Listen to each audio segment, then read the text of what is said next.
o start lá para nós. Oi? Pode? Bom, vamos lá. Boa tarde a todas e a todos. Estamos aqui com o segundo programa, o podcast, desculpa, Engenharia Predial. Esse podcast ele é em comemoração ao programa de número 100 do nosso, que nós temos no TV Conase, toda quarta-feira às 19 horas. Tem essa cara aí, né? E esse programa Engenharia Predial, ele é levado a todo o país através da própria TV Conase, e a gente busca orientar tecnicamente síndicos, síndicas, gestores de condomínio, engenheiros, todos aqueles que fazem a gestão condominial, né? Nós não temos a parte das incorporadoras, que são o público direto de vocês, né? No entanto, o nosso objetivo é que, até conversando com o Alexandre, expliquei para ele que o condômino, o adquirente da unidade, ele tenha o conhecimento, claro, do direito dele, né? Que, no meu entender, né, pelo menos a minha formação é de engenharia e eu hoje atuo basicamente com inspeção predial. Já tenho bem mais de 1.200, 1.300 laudos de inspeção feitos. Faço vistorias todos os dias em obras novas, em obras velhas, e a percepção que eu tenho é que a norma de desempenho simplesmente ela ainda não existe, né? Ela não está, não só na linha de perfis, né, de esquadrias, mas no todo simplesmente estão negligenciando. Eu já vi até obra em Jardim Camburi sendo divulgando um diferencial de ter a norma, de estar cumprindo a norma de desempenho. Mas primeiro, pelo que eu observei do andamento dela, ela não cumpriu a norma de desempenho, né? E pior, né? Divulgar que vai cumprir é o cúmulo do absurdo. Por quê? É norma, é lei e tem que ser cumprida, né? Eu queria apresentar então o Vinícius, me estendi Vinícius Ataíde, não é isso? Você é da Perfil, correto? Trabalha diretamente com o Rogério, né? Ronaldo. Ok. É o Ronaldo aí que a gente pede socorro lá na hora que precisa de alguma informação.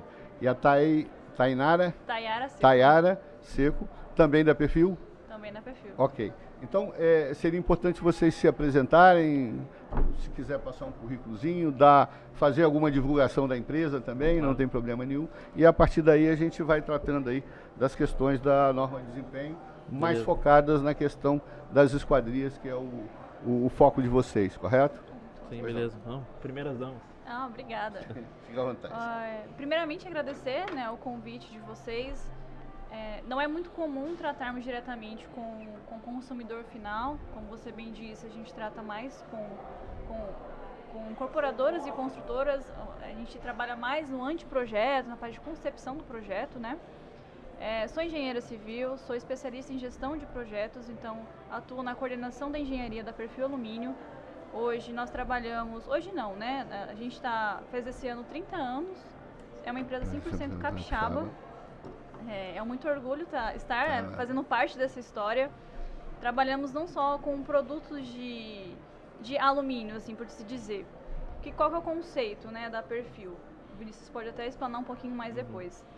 São sistemas de esquadrias de alumínio. Muita gente não sabe a diferença disso. O que é um sistema? É só o alumínio que a gente faz a extrusão? Não, a gente vende um conceito como um todo, tá? Vinícius? Como bem a Tayara disse, né, eu faço parte do time de engenharia da Perfil. Hoje a gente trabalha muito com esse contato direto com o mercado, digamos assim, com o intuito de trazer informação, até mesmo para que a gente consiga tirar essas dúvidas em relação aos produtos. Aqui a gente deve falar um pouquinho mais focado na norma de desempenho, mas é muito importante entender quais são os requisitos para que eu consiga atingir aquilo que eu espero, né? Então isso hoje a gente vê que não é algo tão difundido assim e que se confunde no conceito, né? Então a gente, igual você falou, acredita que eu estou ali com a norma de desempenho atendida, mas na verdade a norma de desempenho tem requisitos a serem atendidos. Às vezes o requisito que aquela obra está atendendo não é o requisito que deveria estar atendendo. Então a gente trabalha lá na Perfil, promovendo, né, o conhecimento em algumas palestras, cursos, podcasts também. A gente teve uma ideia bacana durante a FESCO, que é a maior feira de esquadrias na América do Sul, onde a gente fez podcasts com muitos parceiros, digamos assim, e isso é um diferencial do mercado, onde a gente consegue propagar todo esse conhecimento, que às vezes fica muito exclusivo ou com o sistemista como a Perfil, ou com a pessoa que está inserida nesse mercado, né? Então, conseguir difundir isso e dar oportunidade para todo mundo ter acesso, acho que é o principal objetivo de não só de estar aqui hoje, mas da gente também como time de engenharia, não só na parte de criação dos produtos, né? Às vezes a gente acha que engenharia é solucionar problemas ou criar produtos novos. Na verdade não, na verdade a gente conseguir trazer e alencar o nível do mercado também, acho que é muito importante. Subir a régua, e né? isso é o que a gente faz muito lá na engenharia da Perfil Alumínio. A minha percepção de norma de desempenho é que ela veio para trazer uma melhor qualidade para a construção de forma geral, né? Sim. E sempre que eu, no meu laudo, aponto o não atendimento à norma, né, normalmente é em função de qualidades de ruído, né? Porque eu acho que o grande diferencial na norma é reduzir o nível de ruído dentro da unidade, coisa que antes da norma de desempenho, esses limites de decibéis eram muito variáveis e o cliente não tinha condições de poder avaliar. É só isso ou nesses sistemas de esquadrias se desenvolve outras propriedades, né, que são necessárias a atendimento da norma? Existe um universo a ser explorado dentro de sistema. Por que a gente fala sistema e não linha? No mercado a gente conhece muito por linhas, né? Sim. E por que a gente sempre explora mais o sistema? Porque o sistema a gente não trabalha só com o designer do produto na questão do alumínio. A gente se preocupa muito como o acessório será aplicado, roldana, fechos, como os componentes serão aplicados, guias de vedações, escovas, gachetas, qual tipo de vidro eu vou conseguir aplicar naquela esquadria. Okay. Isso falando de produto. Mas e a aplicação dele? Como será feita? O fabricante vai ter condições de produzir aquela peça? Qual tipo de maquinário ele vai precisar para fazer as usinagens com qualidade? Porque a gente sabe que a acústica é baseado não só nas leis das massas, que é quanto maior a massa, maior a acústica você tem, menor reverberação da energia você tem. Okay. Mas sim das frestas. A gente até brinca, a lei das frestas. Sim. Não existe essa lei, tá? A gente só brinca internamente. Okay. Mas se tem fresta, entra som, entra água, entra barulho. Não tem condições. E como também a gente se preocupa muito em como o serralheiro ou o cliente vai instalar esse produto em obra e o usuário final vai ter dificuldade de manusear ou não? Vai conseguir garantir uma manutenção preventiva daquele produto? Okay. Para poder fazer uma manutenção corretiva, ele vai conseguir encontrar os acessórios e todo o produto que foi usado com facilidade ou é uma exclusividade? Então existe uma preocupação muito grande, tanto que o desenvolvimento de produto não é coisa de uma semana, um mês, 2 meses. Às vezes demora muito tempo, anos, até a gente conseguir fechar todas as pontas desse nó. Em termos de custo, atender a norma custa muito mais, correto? Vocês têm alguma ideia percentual hoje? Por que eu estou perguntando isso? Porque eu tive um cliente aqui na Praia do Canto, que é a WL, não posso mencionar porque graças a Deus ele atendeu, né? Orientou e fez a forma correta no edifício WL Prime. Num primeiro momento, ele nos pediu para orçar a obra sem a norma de desempenho, tá? Nós fizemos, obviamente, o cliente está pedindo, ele sabe o que tem que fazer. No decorrer do planejamento da obra, surgiu a necessidade de se buscar um financiamento, que veio a Apex e que exigiu atendimento à norma de desempenho. Então nós tivemos as duas situações, né? A efeito de orçamento apenas, a efeito de não atendimento apenas um orçamento, mas para efeito de execução atendendo a norma, tá? E depois a gente fez esse comparativo e identificamos que o atendimento à norma teve um custo adicional de 27,5%. Tá? Na esquadria é mais, é menos? A gente está dentro do limite ou não dá para ter uma estimativa eu acho que eu disso? posso até responder essa. Não é o produto que encarece, é a mão de obra que tem que ser mais qualificada. Sim. É isso que vai encarecer o produto homologado. Entendi. Mas o sistema e a linha, né, pega aí o costume, né, também são perfis de melhor qualidade, né, porque existem empresas que estão utilizando coisas que até Deus duvida, né? Na verdade, eu vou te responder que depende. Às vezes, dentro do mesmo sistema, eu consigo atender a norma de desempenho dependendo do nível que eu vou chegar nela. A gente tem 3 níveis dentro da norma, que é o inicial, o intermediário e o superior. Né? Quando a gente fala de acústica, o nível superior é um nível acima de 30 decibéis de corte acústico. Então, eu tenho esquadrias dentro do mesmo sistema que a construção dela vai atender a 30 decibéis e a construção vai atender a menos que 30. Então, também vale, na hora da gente especificar o produto, a gente entender qual que é a real necessidade para atender a norma de desempenho. Né? Hoje, como você disse, a acústica ela é o principal foco, mas a gente faz ensaios das nossas esquadrias para vários requisitos. Hoje a gente trabalha com a acústica, a estanqueidade à água, a resistência estrutural dos perfis ao esforço de vento, a esse esforço de vento, né? Como ontem a gente viu rajadas de vento aqui pela região de Vitória, de 70 km em cima da ponte, a gente já sabe que viu coisas acontecendo aí de árvores caindo e tudo mais.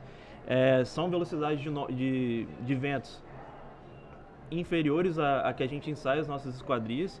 Hoje aqui a gente tem um limite aí de ventos para a região 2, que é a região de ventos que a gente está aqui no Espírito Santo, que é de 108 km por hora, então a gente está abaixo. E mesmo abaixo a gente já vê muita coisa acontecendo. Então quando a gente fala de desempenho, a gente tem que tratar de tudo. É a acústica, é a estanqueidade à água, a resistência a esses esforços de vento e também ao ciclo de vida dessa esquadria. Que é o quê? Utilizar o fecho, utilizar a roldana da esquadria. Então, quando eu testo a minha esquadria, eu testo para tudo isso. Então, às vezes a gente foca sempre na acústica ou na estanqueidade, que às vezes é o que mais pega ali, mas eu como sistemista de esquadrias, eu tenho que atender a todos os pontos. Né? E o que vai alterar no custo? Vai alterar no custo quanto de energia eu vou inserir naquele produto para poder fazer ele atingir o desempenho que eu quero. É um produto para atingir o desempenho superior, então talvez eu tenha que utilizar um vidro com espessura um pouco maior ou componentes que sejam de um kit, entre aspas, acústico, para que eu consiga ganhar esses decibéis. Só que o que acontece? Acontece que existe muita diferença entre o teste feito em laboratório com o teste feito em obra. Por quê? Mão de obra. Teste em laboratório. Isso que eu ia chegar. O teste em laboratório ele é um ambiente controlado, onde eu vou preparar ali o meu conjunto parede-esquadria, que querendo ou não é o conjunto do ambiente que vai resistir à acústica. Então eu tenho controle sobre essa execução. Então eu controlo a fabricação da esquadria, controlo a fabricação do vão e ali eu vou ter um resultado controlado. Né? Então quando eu vou para a obra é um pouquinho diferente. Ali teve execução civil, não sei como foi feito, teve a execução das esquadrias, que é uma coisa que a gente também não controla, a gente indica as premissas para fazer a execução, mas a gente acaba não controlando. E existe também muitas questões de qual o tamanho desse ambiente. É um ambiente de 20 metros quadrados ou é de 200 metros quadrados? No laboratório a gente é sempre o mesmo padrão. Então um ambiente com menor volume de área, ele vai ter uma propagação de som maior do que um ambiente maior, que ele vai conseguir propagar o som e ele vai se perder ali no meio. Às vezes eu tenho ali um ponto de energia, uma tomada, embaixo da minha esquadria, é uma questão da fresta que vai ter ali que a Tara comentou.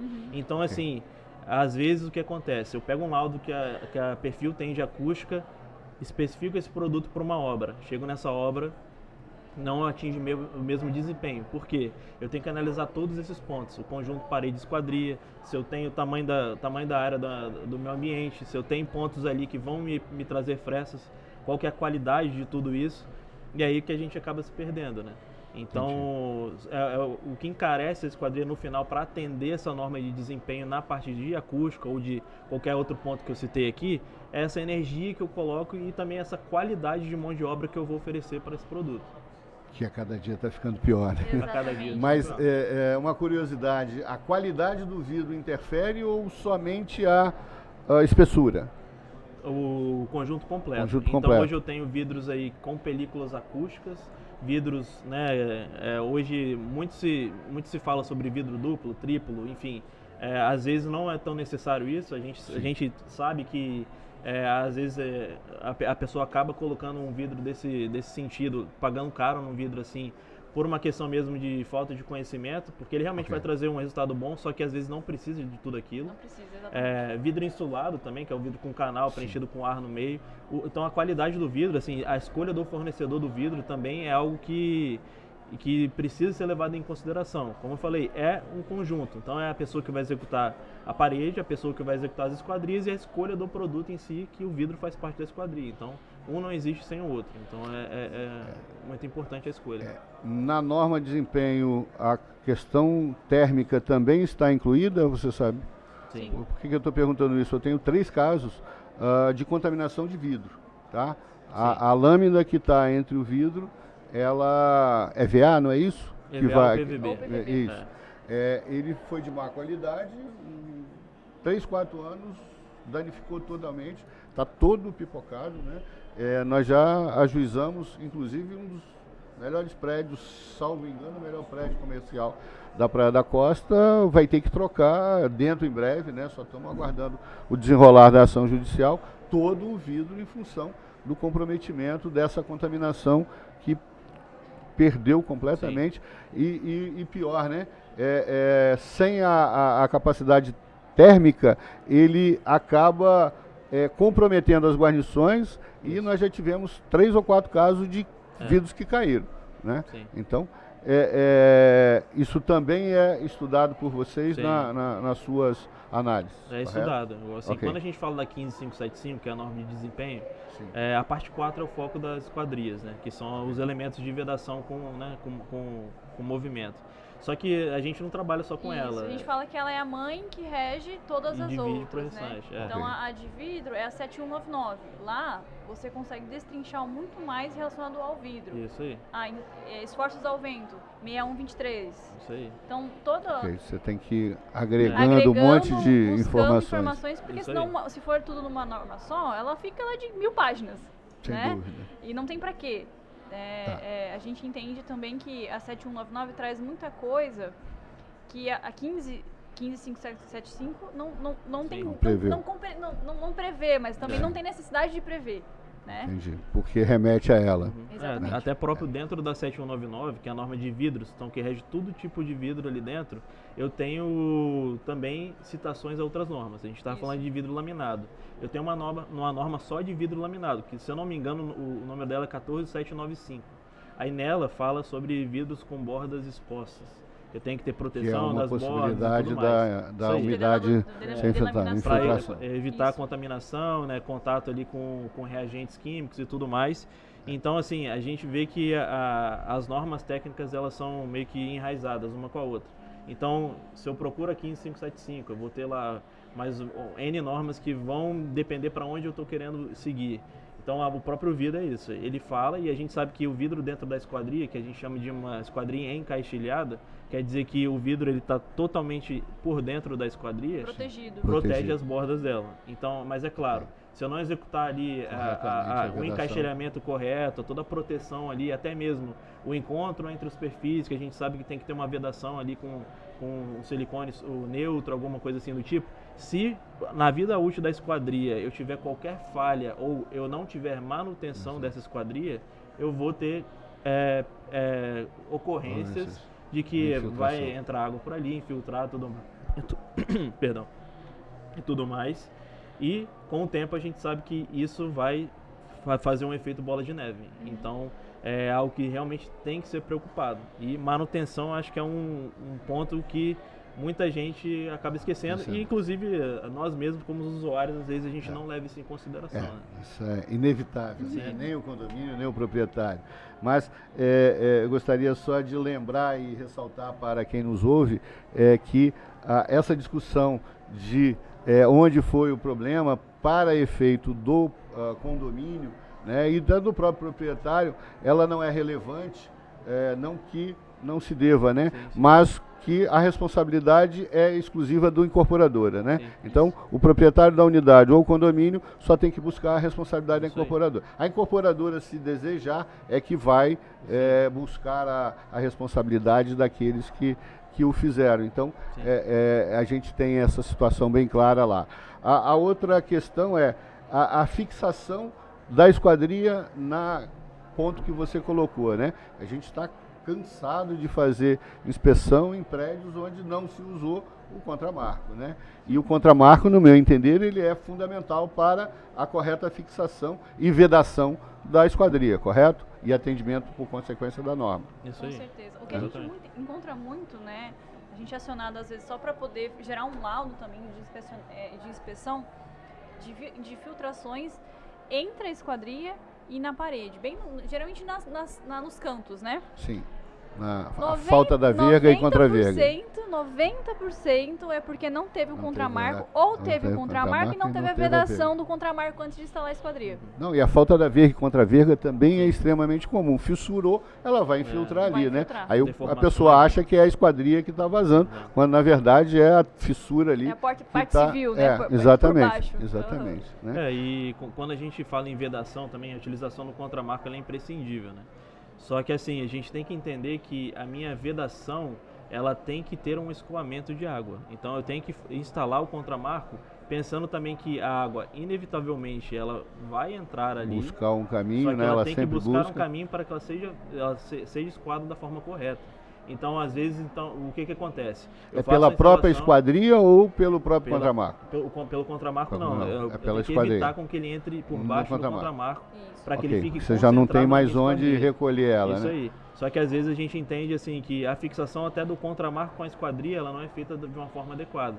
Então, assim, tem pessoas que utilizam silicone, pessoas que utilizam alguma espuminha para poder fazer a conexão da esquadria com o contramarco. Só que inclusive essa conexão entre as duas, ela deve ser pensada de uma forma que eu não feche os acessos para que a minha água tenha uma saída. Então, às vezes eu penso assim, eu tenho que vedar de qualquer forma. Isso. Então, de um caráter exagerado, eu coloco uma vedação ali no contramarco. Em todo o perímetro externo da esquadria. Então, eu vou enclausurar minha água quando ela entrar. Porque, eventualmente, ela pode entrar dentro da esquadria.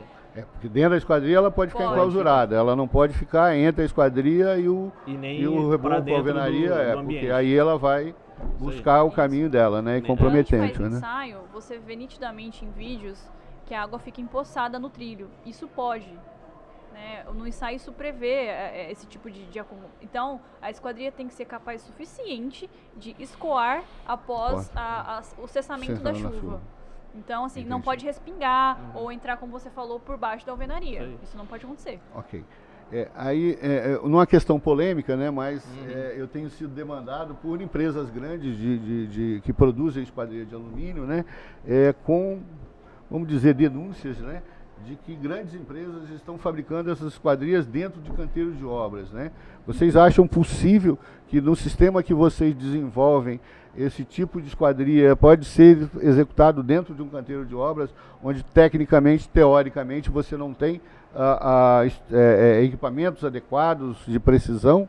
Eu ia comentar justamente isso. Não é um problema para a esquadria porta e janela, desde que você tenha equipamento adequado. Mas para a fachada, que envolve colagem de vidro, não é recomendado. A não ser que você, dentro da obra, faça uma câmara quase fosse uma câmara de pressurização, que não entre nenhum tipo de pó ou contaminante naquele ambiente.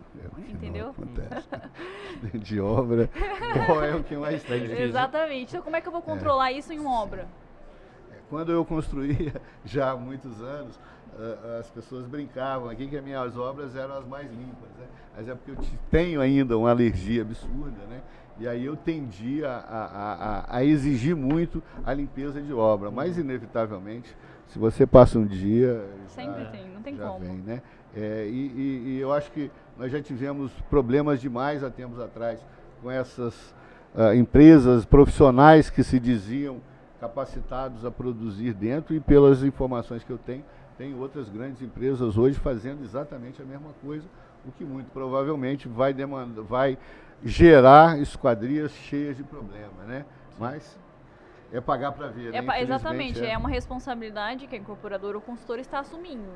Ok. Então não é não é indicativo, Mas né? quando vocês fornecem um sistema, material dentro do sistema especificado, vocês chegam a fazer a verificação da produção disso ou não entram nesse a gente atende a mérito? nível nacional. Entendi. Então não Não tem como a teria gente fiscalizar todo perna pra mundo isso tudo. que compra de nós, mas nós Entendi. nos reforçamos em base de normas, Documentar. manuais, catálogo, treinamentos, cursos para poder difundir essa ideia de qualidade, né? Às vezes, quando a pessoa, geralmente quando colocam dentro de canteiro de obra para gerar produção rápida, né? Às vezes nem é tanto Acho que é redução de custo, também, né? Mas assim, vale a pena pela qualidade? Porque assim, todo e qualquer fornecedor hoje tem uma responsabilidade por 5 anos do empreendimento. E geralmente isso... Eu vou discordar de você. Não que os prazos de norma de desempenho não devam ser cumpridos, tá? Mas a teoria que eu desenvolvo, e graças a Deus em 100% dos casos que levaram à justiça hoje, eu consigo, eu sair vitorioso, é que a responsabilidade decorre da origem da patologia, né? Então, se eu conseguir provar que foi um erro construtivo, independe de quando, tem até teorias aí que, depois que o condomínio tomou ciência, a partir daí 5 anos, tem juízes, 2 ou 3 juízes que entendem dessa forma, mas a grande maioria aceita, até porque nos meus trabalhos eu demonstro claramente o que é o erro construtivo e que é a falta de manutenção, que é a anomalia e o que é falha, né? Então, fica demonstrado em juízo de que nós não estamos tendo má fé em tentar levar toda a responsabilidade para a incorporadora. O que é responsabilidade do condomínio, ele tem que assumir. Agora, o que é responsabilidade da incorporadora, a gente vai buscar esse prejuízo. E eu lhe pergunto, é possível depois da esquadria pronta você identificar esses erros de execução, de onde ela foi feita, ou fica muito mais difícil você... Quando é erro de fabricação, fica nítido. Fica nítido. Instalação, mais ainda. Não tem como você fugir do que é o certo. Não tem como. Então, quando a gente faz visitas... Uma pessoa treinada tem condições de... Tem um olhar clínico, você acaba, assim, que a esquadria a gente trata no milímetro. Então, assim, é o milímetro que está ali, é a escova que não foi colada, é o mau posicionamento da guia que vai direcionar a folha andando. Então, assim, a gente consegue ter o olhar clínico para olhar e falar, isso aqui não está correto. E se precisar, a gente desinstala também para avaliar. Para poder fazer a avaliação. O que acontece muito é o seguinte, não ter acionamentos em relação a qualquer tipo de... alguns problemas, não a qualquer tipo, em relação a pessoa não ter o conhecimento de que aquilo não pode acontecer. Exemplo, choveu muito. As pessoas se normalizam, não, choveu muito, entrou água dentro da minha casa, tudo bem, porque choveu muito. Mas isso não deveria acontecer, independente do quanto choveu, porque até mesmo o barulho, o chiar do barulho entre as montanhas de porque tá ventando demais. O barulho do vento, né? E geralmente é sempre vinculado a isso. Ventou demais, choveu demais. Só que, como eu falei, tiveram ventos fortíssimos aqui na região de Vitória ontem e mesmo assim eles não atingiram o máximo que as esquadrias são dimensionadas que a norma prevê. Então, assim, a gente vê muito isso acontecendo, é acionado, visita até obras. E hoje cresce esse número de pessoas que têm esse conhecimento, fala, choveu, entrou água dentro da minha casa, não deveria acontecer, então eu vou solicitar qualquer tipo de auxílio a perfil para que eles visitem minha obra e verifiquem o que aconteceu e a gente faz esse laudo aí para verificar se foi um problema de civil, um problema de execução ou de instalação da esquadria, né? Então, assim, é claro, a esquadria precisa estar bem dimensionada para aquilo. Se ela está bem dimensionada, ela não deve deixar entrar água ou qualquer tipo de coisa em relação a fortes chuvas ou a fortes ventos. Então é algo que também falta um pouco de ciência do usuário final para que ele saber o direito dele, onde ele pode ou não intervir, né? Então a gente vê que isso é algo que ainda tem melhorado, mas falta muito ainda para poder chegar num bom nível. Vocês já tiveram alguma situação de comprometimento da esquadria por excesso de trabalhabilidade da estrutura? Explicando, né? Infelizmente, o que a gente tem observado e constatado e demonstrado muito claramente é que obras projetadas com laje protendida, elas estão trabalhando muito mais do que devem, né? Eu digo sempre que o calculista não, ele vai lá nas questões de dimensionamento dos cabos, blá, blá, blá.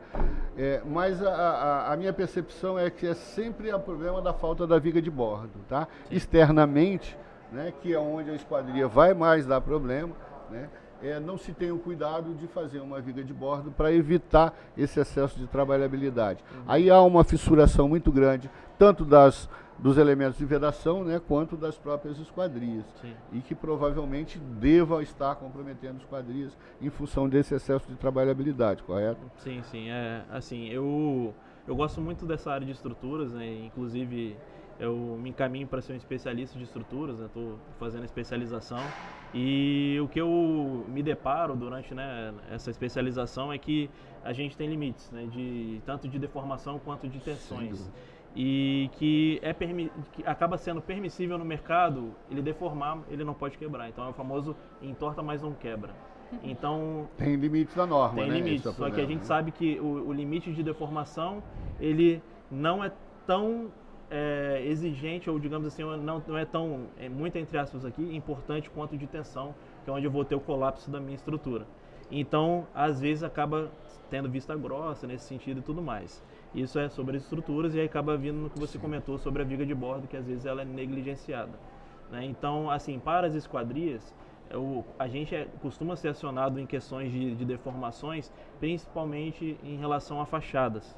Né? Fachada é algo muito importante, é o ponto mais onde tem que ser muito bem previsto os pontos de ancoragem. Esses pontos de ancoragem, eles têm que prever a diferença da prumada aí da esquadria e das deformações com o tempo dessa esquadria.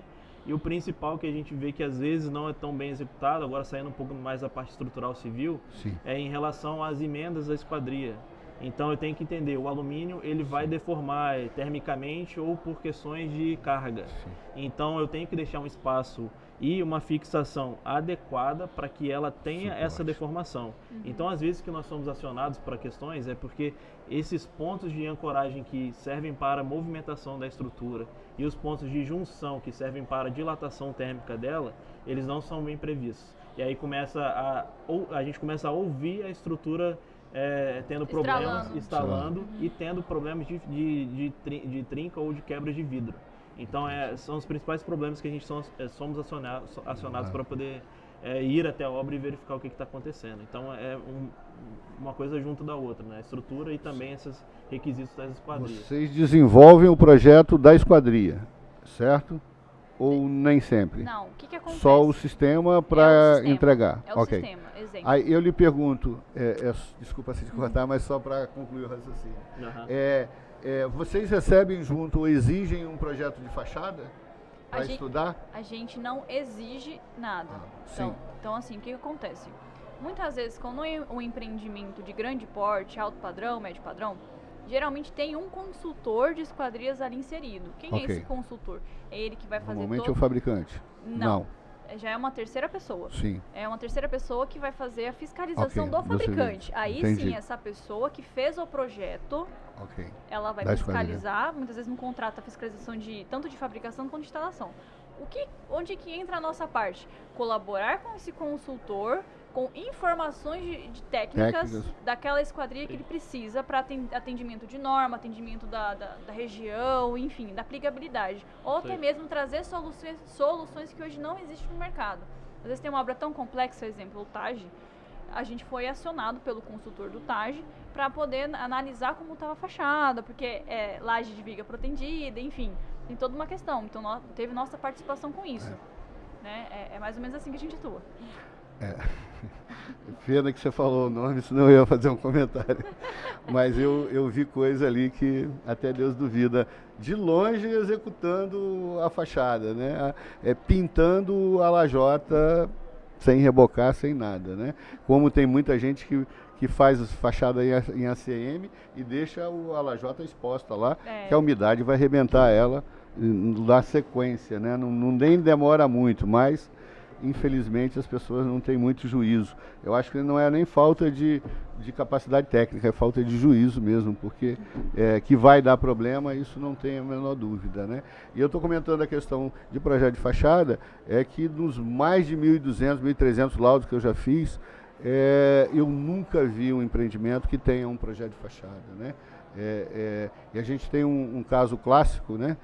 Tanto na fachada quanto na esquadria, que é o Vera Cruz da Lorenz, que foi um dos últimos prédios que a Lorenz fez, né? A gente demonstrou que a fachada foi toda feita errada, né? Pericialmente foi comprovado, a justiça mandou a Lorenz refazer, ela começou e não...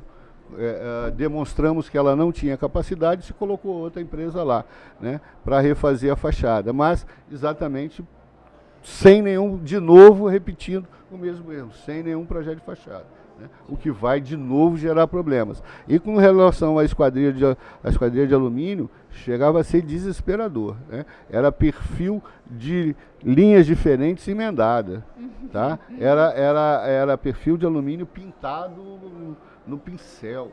Eu fiquei assustado com a qualidade. E era um manejo, né? Uma pergunta, né? Sabe a diferença do caro e do custa muito dinheiro? O caro é aquilo que você sabe que é caro, mas Sim. Você teve um projeto, teve um planejamento para o valor agregado daquele Sim. caro. O custo muito dinheiro, você foi fazendo, chegou no final e você viu. Todo o dinheiro fora e vai ter que fazer tudo de novo. De novo, exatamente. Então, vai no caro, às vezes dá certo. Vai dar certo. Geralmente dá certo, né? Agora, vamos entrar na questão da manutenção, né? Porque, infelizmente, é também uma dificuldade muito grande nas inspeções, porque com tanto condomínios e principalmente os proprietários, eles nunca são orientados tecnicamente em como fazer a manutenção, né? E quando são orientados tecnicamente, não fazem, em hipótese nenhuma fazem isso, né? Quais seriam as recomendações mais importantes na questão da manutenção de uma esquadria de alumínio? E aí eu agrego vidro, né? Porque alumínio está no mesmo contexto, né? Vou falar hoje que é uma colinha da minha palestra daqui a pouco aqui. Vamos lá. Hoje, na Perfil, tem um manual de 60 e poucas páginas só sobre uso, limpeza e conservação de esquadrias da sua maior infinidade possível. Tem fachada, tem janela, tem porta, tem guarda-corpo, tem tudo. Todos os tipos de esquadria. Tá? Então, vamos falar de área, Espírito Santo, região litorânea. Então, o ideal é que seja, pelo menos aqueles prédios que estão até 3 quadras perto do mar, a cada 15 dias você tem que fazer uma limpeza. Mas que tipo de limpeza é essa? É sabão neutro ou detergente neutro diluído em água. Então, a gente conta como 5% de diluição. Ou, se você está disposto a gastar, shampoo automotivo. Mas Sim. Por que shampoo automotivo? Porque o alumínio, a pintura dele, o tratamento dele é feito eletrostaticamente, que é o mesmo de carro. Então, você não pode tratar com produtos que são ácidos. O que são produtos ácidos? Alvejantes e água sanitária. Se você fizer isso, não é que uma vez eu vou limpar com a água sanitária, a esquadria vai destruir. O alumínio, tô falando do alumínio, né? Vai fazer. Mas assim, é um montante de tempo somados com a sanilidade, com sal, né? Fora isso, tem a limpeza das guarnições também, com o tempo, as guarnições. Se você não fizer uma troca, né, pelo menos periodicamente, a cada 5 anos, ela vai começar a esfarelar, né? Perder as propriedades. Exatamente. Vamos falar de acessórios. O muito comum que o maior problema, né, que dá durante os condôminos reclamam bastante é o fechamento, né? Geralmente os fechos concha, o fecho cremona ou as roldanas. Então isso aí, vida útil, a gente sabe que normativamente são 5 anos, então recomenda-se que haja a manutenção preventiva a cada ano, olhar, passar um spray de silicone. A gente não indica WD-40, tá? Que fique muito bem claro, porque o WD-40 junto com o sal reage, então com o tempo pode danificar mais ainda, ser pior do que não ter nada, tá? E vidro, basicamente a mesma coisa que o alumínio. Um pano com álcool, ou se for álcool tem que ser isopropílico, não pode ser o álcool comum. Então, se você não tem álcool isopropílico, que é um pouquinho mais caro, água e sabão neutro. Só isso. bem simples. Aí fica a grande pergunta do dia. Você já viu alguém fazendo isso? Dentro dessa periodicidade? Não, 15 dias é muito, muito raro, né? E aí Não, eu diria 5 anos. Você já viu alguém fazendo? não é comum. Não Infelizmente, é uma cultura que a gente tem. Que acho que colocou tá ali para impressionante. sempre, né? Não é assim. O brasileiro tem essa percepção, né? Sim. Eu brincava lá atrás, na época que eu comecei a construir, eu fiz 18 prédios em Jardim da Penha, né? E aí a gente tinha alguma dificuldade de vender, né? A gente só sempre fazia esse comentário, né? Acho que é generalizar, eu não sei. Tem uns prédios ali perto da UFES que eles chamavam de PRU. Eu não sei nem... Você lembra o nome daquilo? Não, né? São os prédios logo na frente da UFES, são os prédios mais simplesinhos, né? Seriam ali hoje perto do Darwin, né? Aí a gente brincava sempre que a gente via carros na garagem que custavam muito mais do que o apartamento da pessoa, né? Infelizmente é a cultura do brasileiro, ele privilegia carro, ele sabe que ele compra o carro, vai pagar 100, 200, 300, mas daí a 6 meses, né, 12 mil quilômetros, ele está lá fazendo a manutenção, mais 12 ele está lá fazendo a manutenção, né? Mas o apartamento ele sempre acha que vai durar 100 anos e que ele não vai precisar fazer nada, né? Infelizmente é onde está a grande questão, o grande problema que nós temos, né? E hoje o evento aqui é exatamente para orientar os síndicos nesse sentido, que também não ligam a mínima, né? Tem lá seus problemas de aprovar as taxas, um valor a mais nas receitas para poder fazer as manutenções que ninguém quer, né? E o meu dia a dia nessas... hoje, graças a Deus, eu tenho casa, né? Mas são 17 CONASES desses pelo país. Esse ano eu já fui a Belém, a Porto Alegre, a Florianópolis, a São Paulo. Ainda tem Rio, Manaus, Salvador. Manaus eu não vou. Salvador, Belo Horizonte e Juiz de Fora. E o objetivo hoje eu falei aqui sobre a questão da contaminação, que é um problema mais próprio nosso aqui, mas a palestra em todos os lugares é inspeção e a manutenção predial, né? É tentar levar essa cultura, mas olha, é difícil, mas é difícil mesmo, né? Na parte civil, imagine no alumínio. Não, é por isso que eu estou brincando. É a última coisa, vocês nem lembram do que é, né? Verdade. Uma última questão que me preocupa sempre muito também, por acaso eu estou com um problema gravíssimo num prédio ali na Parque das Castanheiras do guarda-corpo, né?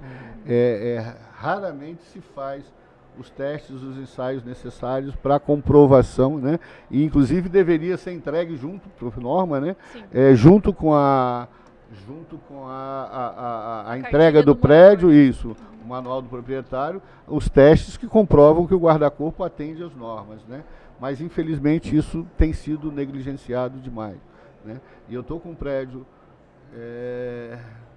não esquece a empresa, uma das maiores empresas que estão aí no mercado, que o guarda-corpo, eu fui pegar nele assim, ele fez isso aqui, ó. E ele é vidro, e o vidro segue até embaixo, quer dizer, eu não consegui enxergar as fixações dele lá, mas normalmente, né, eu faço o teste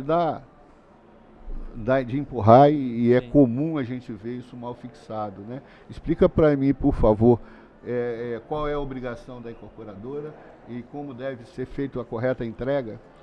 Claro, acaba no que eu falei um pouquinho antes, sobre a diferença entre o teste feito em laboratório com o teste feito em obra, né? Assim, concordo com guarda-corpo em obra, né? Guarda-corpo também pode ser feito, exatamente. Então, existem casos e construtoras aí no país que fazem isso como um pré-requisito mesmo para entregar a obra. Então, hoje a gente vê que nem todo mundo segue esse Mas é o que a norma manda, não é isso? Sim, é importante, né? É importante eu ter essa confirmação de que o que eu estou instalando ali, ele realmente está feito corretamente. Pega-se aleatoriamente e vai lá e faz um teste. Isso aí. Aí, o que acontece? Acontece, e acredito que hoje o principal ponto onde a gente é acionado é sobre guarda-corpo. E a gente vê e tenta, nas nossas apresentações, difundir muita norma 14718, que é a norma de guarda-corpo, onde eu vejo aí obras que estiveram em momentos diferentes da norma, ou seja, Essa norma atual é de 2019, então tinha obras que eram da norma de 2008, se eu não me engano. Então, prédios de 2008 são comuns, ainda não são prédios tão antigos. E aí a gente vê diferenças entre essas normas. Então, o que acontece? Hoje a gente detecta alguns pontos que poderiam ser um pouco melhores estudados para fazer principalmente a fixação dos guarda-corpos. Que é, geralmente eu tenho ali uma alvenaria estrutural na minha borda, ou faço uma viga invertida para fazer a fixação desse guarda-corpo para poder ter profundidade. Porque eu preciso ali, por norma, mínimo 70 milímetros de embutimento na estrutura de concreto, né?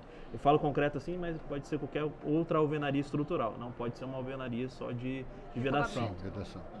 Então, assim, o que acontece? Esse é um primeiro ponto, onde às vezes se faz uma alvenaria de vedação ali para fazer essa mureta, que a gente acaba chamando, mas ela deve ser feita com elemento estrutural. E esses 70 milímetros que eu comentei para você não é só de profundidade, ele tem que ser de bordas no perímetro do meu elemento de fixação do guarda-corpo. Então hoje eu tenho ali um guarda-corpo que ele tem entre eixos aí de fixação 6 centímetros. 6 centímetros ele já me obriga que eu tenha 7 mais 6, pelo menos aí 13 milímetros de viga invertida. Essas vigas às vezes são executadas com bloco estrutural, com grauteado e tudo mais. Às vezes utilizam um bloco de 14. E esse bloco de 14, às vezes, ele não dá esse set de proteção. Quando não é o bloco Cical, né? O bloco de concreto celular. Isso. E aí o que acontece? Acredito que assim, a gente falou do teste. Ele é importante? Muito importante que fosse feito em toda a obra que fosse entregue. Muito importante. Só que antes da gente pensar no teste, a gente pode já verificar essas questões. Que é a questão, eu tenho uma altura de proteção mínima de acordo com minha zona de estacionamento, que é onde eu faço um degrau para poder pisar, é o principal, que hoje a gente fala em 1,10 m. Então, a norma antiga era 1 metro. Então tem essa diferença, eu tenho que identificar se a norma, qual é a norma vigente na execução dessa obra para poder entender. Mas a gente sabe que, independente ou não da norma, a proteção, ao guarda-corpo é o mais importante, a segurança do usuário é mais importante do que eu estar dentro ou não ali judicialmente falando de uma norma. Então eu tenho esses requisitos que são importantes, às vezes até mais importante do que o teste, porque a gente sabe que o teste é uma comprovação de que ele foi bem executado. Então se a gente tem esses requisitos, sabe que ele foi bem executado, a gente sabe que o teste ele só vai confirmar isso. Isso falando só da parte de você fixar a estrutura. Ainda tem um ponto que aqui no Espírito Santo é muito comum, que eu vim de São Paulo e eu tô aqui há um ano e já notei nas visitas que a gente faz nos prédios antigos, tá? Que fique claro. Não colocar vedação de silicone estrutural nos vidros entre o alumínio e o vidro. Isso. Não tem, é só o vidro encaixado. Isso. Então, assim, a alegação é que a norma... aqui aquilo é uma área molhada, né? E que ali não precisa de vedação. Mas na verdade a vedação não é para vedar contra a água, e sim para segurar o vidro no alumínio. Qualquer desnível que eu tenha mais de 1 metro, eu preciso que o vidro ele seja um vidro de segurança. E quando eu falo vidro de segurança, não é um vidro temperado nem comum, ele é um vidro laminado e que ele seja feita a colagem com o elemento estrutural, que é o silicone. Então a gente fez um evento até em parceria com a Viminas alguns anos atrás, onde a gente trouxe os fabricantes de esquadrias da região, os principais parceiros da Perfil, né? Como a gente é uma empresa capixaba, então a gente trouxe esses clientes para perto, fez esse evento na Viminas da seguinte forma: a gente simulou um teste de impacto no guarda-corpo, não foi o teste de uso, que é basicamente o que você faz para ver se ele está balançando, que é empurrar ou puxar. A gente fez o teste de impacto, né, que simula como se uma pessoa estivesse caindo e batendo a cabeça ali no centro do vidro. E fizemos 2 testes. Mesmo guarda-corpo, com as mesmas dimensões, mesma espessura de vidro, totalmente um igual do outro. Qual que era a diferença entre eles? Um tinha silicone estrutural entre o vidro e o outro não tinha. Quando a gente fez esse teste, o que tinha colagem passou perfeitamente. Ele trincou o vidro, normal, a película segurou, o outro, ele projetou o vidro para fora. Então é a importância também de eu ter isso. Porque quando a gente até faz algumas apresentações, a gente fala o seguinte: o guarda-corpo ele está ali para alguma coisa, certo? Ele está para dividir ali um ambiente e evitar com que a pessoa caia. Mas se esse guarda-corpo ou qualquer elemento dele se projetar para fora, ele pode pegar na pessoa que está passando na rua. Sem dúvida. Então ele protegeu, entre aspas, a pessoa que estava no ambiente interno, mas ele danificou a pessoa que estava ali passando naquele momento. De novo, na viga de bordo também é um grande problema. Sim. Por quê? Porque a laje protendida, na maioria das vezes, tem 15 centímetros na borda. Né? E se você não tem a viga, né, problema quando você sério. vai fixar, você encontra a armação. E aí o que você faz? As cordoalhas, Isso. Você vai cortar o E guarda-corpo? eu tenho casos da fixação também ser feita em material não apropriado e está completamente oxidada. Eu tenho um prédio que a esquadrilha de cima e embaixo,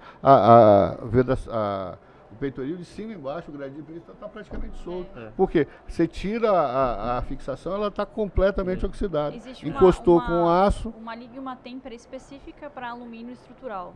Então, não me falha a memória agora, é a 60885, né? 6082 ou 6065, né? 6005 ou a 6351. Esses são específicos para estrutura. Então, ancoragem de fachada, ancoragem de guarda-corpo, porque o pontalete tem que ser uma liga especial, não é qualquer alumínio. Ok. Bom, eu vou agradecer muito ao Alexandre, ao Ronaldo, a vocês dois que nos deram essa aula aqui, né? Boa palestra, e gostaria de alertar mais uma vez, né? Eu acho que eu repeti umas 3 vezes no Ronaldo, mas ele não entendeu, né? Eu acho que o fundamental da orientação de vocês não é somente para as empresas que adquirem de você, né? O adquirente, o proprietário, ele precisa saber e conhecer qual é o produto que ele obrigatoriamente deveria estar recebendo, porque aí ele cobra da incorporadora, que por sua vez vai tentar produzir, imagino, né? Porque só aí é que você tem a solução, né? Porque infelizmente as incorporadoras nesse estado tentam buscar o nível mais baixo, infelizmente, né? O que a gente tem visto, inclusive na questão da norma de desempenho e não atendendo a norma, né? Não tem nada a ver com o assunto, mas o que a gente repete sempre como orientação para quem é o adquirente, que o condomínio não seja o condomínio que ajuize a ação em busca da cumprimento de norma de desempenho. Por quê? Porque, pelo menos ao meu entendimento, né, não existe jurisprudência ainda sobre isso, a grande melhoria da qualidade da